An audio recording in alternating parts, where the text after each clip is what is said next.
I'm Randi Weingarten, president of the AFT. Sometimes a single week can feel like a year, hardly a way to ease into the new year.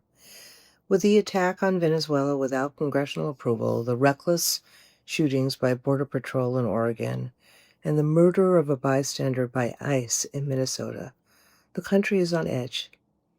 Border Patrol officers deployed tear gas at a Minneapolis high school as students were being dismissed.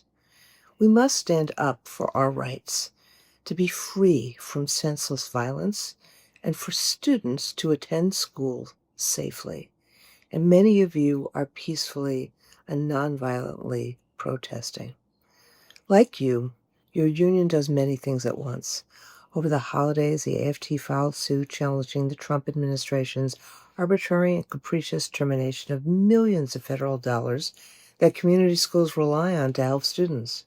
And this week, we sued the state of Texas for threatening and even terminating teachers for protected non-classroom speech. Educators expressed to their family and friends in the aftermath of Charlie Kirk's terrible assassination. Teachers don't lose their First Amendment rights when they become teachers. And we didn't stop fighting for fair contracts. After a 29-day strike, AFT members at Legacy Health in Portland, Oregon, just won a first contract with pay raises and an end to one-sided decision-making, guaranteeing these advanced practice providers a voice on the job. And we helped our members in the Oregon Federation of Nurses and Health Professionals secure their regional agreements with Kaiser. Those agreements include double-digit raises, safe staffing guarantees, and the right to schedule adequate time with patients.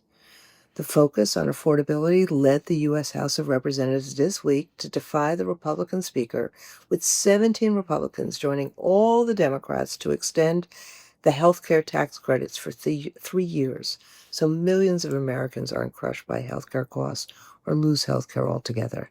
Now our attention shifts to the Senate and the President. Your videos really helped.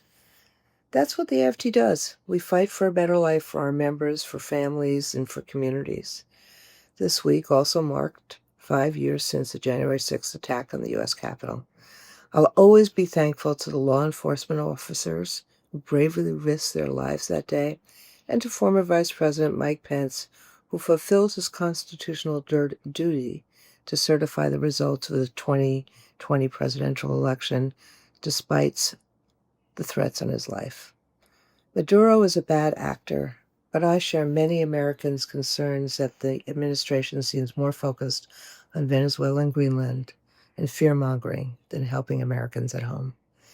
The AFT will always fight for a better life for our members and all working people, whether that's through strengthening public education, economic opportunity, or voice in our democracy. We know that together, in a union, a better life is possible. Be safe this week, and I'll be back with a new message next week.